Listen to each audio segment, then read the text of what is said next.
Bom, devido ao fato do telefone ter tocado, eu precisei atender e são quase 2 horas depois desse toque. Vamos voltar aqui aos nossos garranchos de videoaulas aqui, né? Então eu falei para vocês, né, que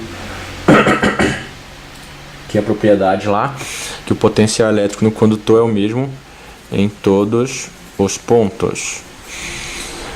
Eu vou explicar isso depois, a questão do potencial elétrico, tá? E temos aí uma quarta propriedade que diz que o campo elétrico na superfície externa ao condutor é perpendicular a essa superfície. Vamos explicar tudo para vocês, tá? Tá. Então veja o seguinte. Imagina que isso aqui é um corpo, um condutor em equilíbrio eletrostático. As cargas, elas vão ficar aqui, ó, né? Então eles vão se concentrar aqui. E daí uma vai repelir a outra, né? Então todas vão se repelir, né? Então você tem aqui vetores de repulsão, né? Porque são partículas de mesma carga. Então é por isso que elas tendem a ficar o máximo elas vão tender a ficar ao máximo afastadas, né? Por causa da força de repulsão. Então veja o seguinte: quando você tem um campo elétrico e você coloca uma carga nesse campo elétrico, aparece uma força elétrica. Então essa força elétrica gera uma aceleração, ou seja, um movimento. Se o campo aqui internamente é diferente de zero, ou seja, vai ter movimento de cargas elétricas. Então isso aqui não está mais em equilíbrio eletrostático, tá? Porque tem fluxo de cargas aqui.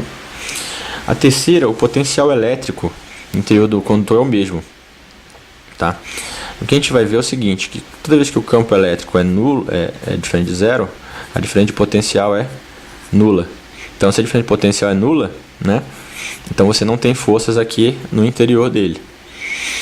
E outra coisa, o campo elétrico ele é sempre perpendicular à superfície, né? A tangente da superfície, né? Ou seja, perpendicular à superfície do condutor, né? Por quê? Porque se você tiver, por exemplo, um campo aqui, ó, que não é perpendicular, tem uma certa inclinação, você vai ter o quê? Uma componente na tangente aqui, ó. Então se você tem uma componente tangente, essas partículas aqui vão começar a se mexer. Então elas não vão estar mais em equilíbrio eletrostático.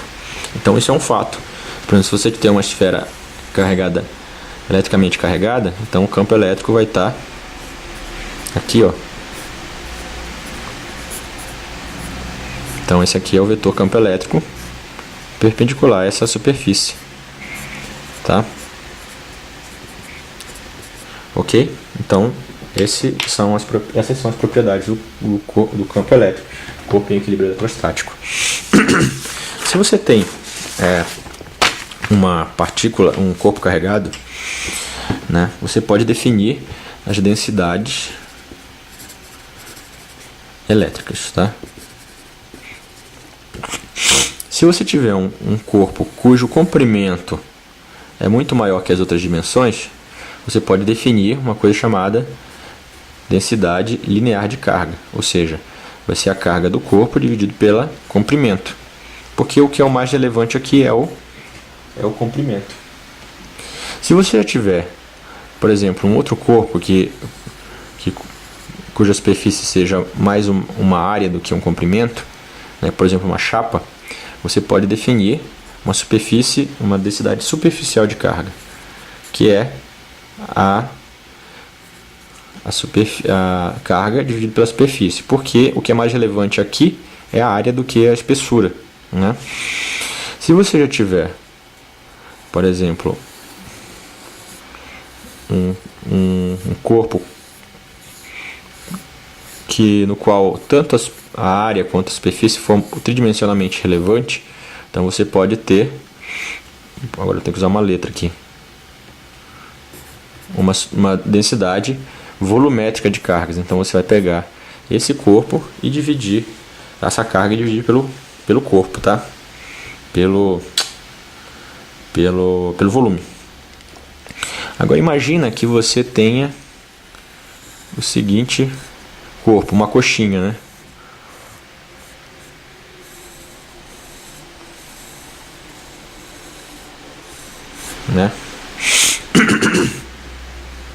Imagina agora que a gente use o conceito de densidade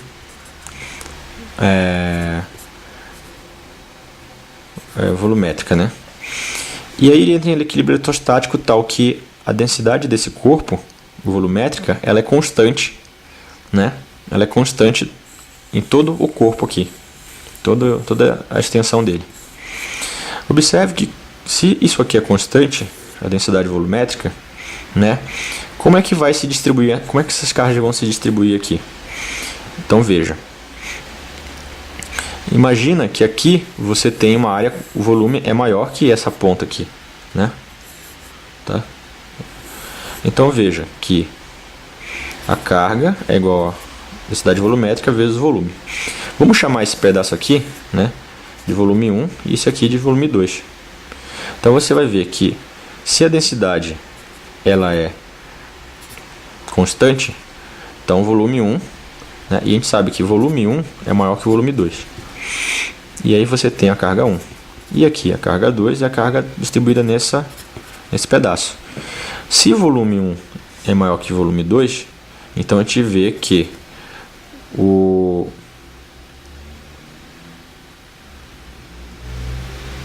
Espera aí.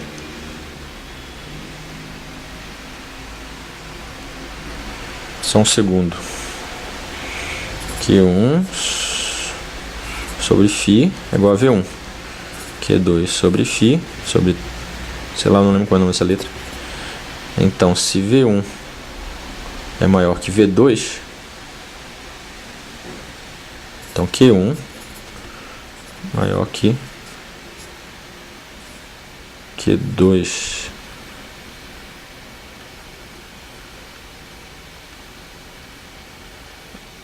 Espera aí.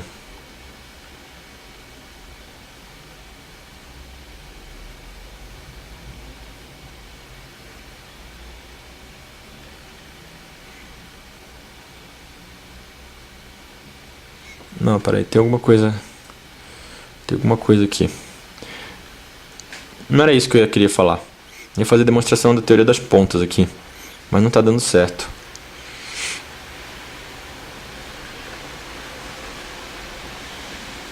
Tá, eu vou rever isso aqui, depois eu falo para vocês, mas é mais ou menos nesse estilo, tá? Então vamos prosseguir aqui, tá? Então esse tipo de grandezas aqui de densidades, tá? Elas são importantes quando você ajudam muito no cálculo que você faz, tá? Que você faz o cálculo dos campos elétricos, campos magnéticos, vai ver isso na lei de Gauss, tá bom? Ok? Então vamos ver aqui o que vem na sequência aqui do nosso estudo. Então, eu falei do campo elétrico, né? E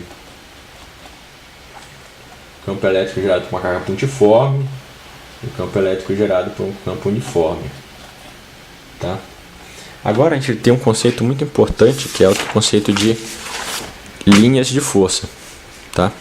Mas antes disso, sem explicar mesmo matematicamente o negócio, o que eu queria dizer para vocês é que existe um fenômeno chamado poder das pontas, tá? Poder das pontas. O que é o poder das pontas? Aqui diz o seguinte: se você tem um corpo com densidade eletrostática constante, né, com equilíbrio eletrostático, as cargas elétricas elas vão tender a se acumular mais nas pontas, tá? do que no resto do corpo. Então aqui você vai ter uma concentração muito maior de carga do que nessa parte. No vídeo anterior eu fiz uma experiência de ter atraído um pedacinho de papel com uma caneta. Você viu que eu usei a ponta da tampa da caneta para criar um campo elétrico mais forte, né? Porque quando eu fiz a eletrização por atrito, as cargas tenderam a se concentrar mais aqui nessa ponta. Então é mais efetivo isso do que, por exemplo, eu pegar em outro pedaço da caneta. tá? Então esse aqui é o tal do poder das pontas, tá? Lembre-se, se você tiver um dia correndo com um pedaço de uma haste de metal no meio do campo, num descampado, num dia de temporal, tenha certeza aí, a sua chance de levar levar um raio na cabeça é muito alta. Por que os para-raios são pontudos? Porque, veja o seguinte, como é que funciona o raio? Aqui você tem a terra, tá? E aqui você tem as nuvens, né? Quando a nuvem passa, ela vai tendo atrito entre o ar e a nuvem, né? E aí você vai carregando as nuvens com uma carga positiva ou uma carga negativa. Nisso, você tem um campo elétrico aqui, certo? Tem um campo elétrico aqui. Só que, por exemplo, o ar, ele tem uma propriedade chamada permissividade elétrica, tá? Ou seja, porque ele é um isolante. Os isolantes têm esse parâmetro que diz quanto que ele isola, né, o campo elétrico. À medida que a nuvem vai passando e vai sendo carregada, esse campo elétrico começa a se tornar tão forte que ele rompe a rigidez dielétrica do ar. E ele é muito melhor quando está seco, né? E quando ele rompe, então existe uma possibilidade de um caminho das cargas elétricas, tá? Para eles tenderem a ficar com um potencial igual, né? Então, se tiver já uma partícula elétrica que passa do chão para a terra ou do terra para o chão, porque às vezes o raio não cai, ele sobe, dependendo da carga da nuvem. Então você tem um caminho, você quebrou a rigidez dielétrica, então todas as outras partículas caem por aqui, então descarregam. E isso forma o raio, né? Então é uma puta de uma carga elétrica e fica uma corrente elétrica muito alta, que faz com que rompa isso aqui e cause uma explosão. Essa explosão se dá a forma de barulho, que é o tal do trovão, né? Então o raio pode subir ou pode descer. Então o que se faz? O cara cria uma ponta, né? Uma ponta aqui, de tal forma que aqui na ponta as cargas se acumulam mais. Então o que o raio faz? O para-raio, na verdade, ele não protege, ele puxa os raios para ele e faz com que ele vá de forma segura para o interior da Terra. Então o para-raio tem que ter um aterramento, ou seja, se você for ver um para-raio, você vê que ele é uma barra de ferro que vai enfincada no chão. Então ela tem um comprimento específico, tal, que você usa, um fio elétrico de grossura importante, tá, para aguentar a corrente elétrica.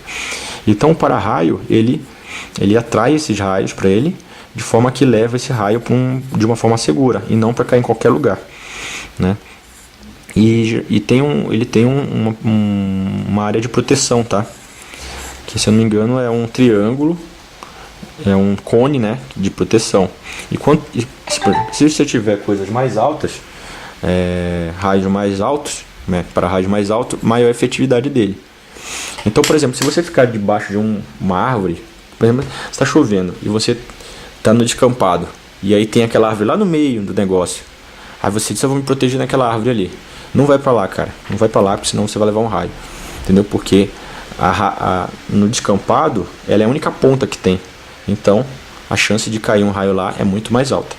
Bom, preciso falar com uma mocinha aqui, então eu vou terminar esse vídeo, a gente continua depois. Falou, tchau.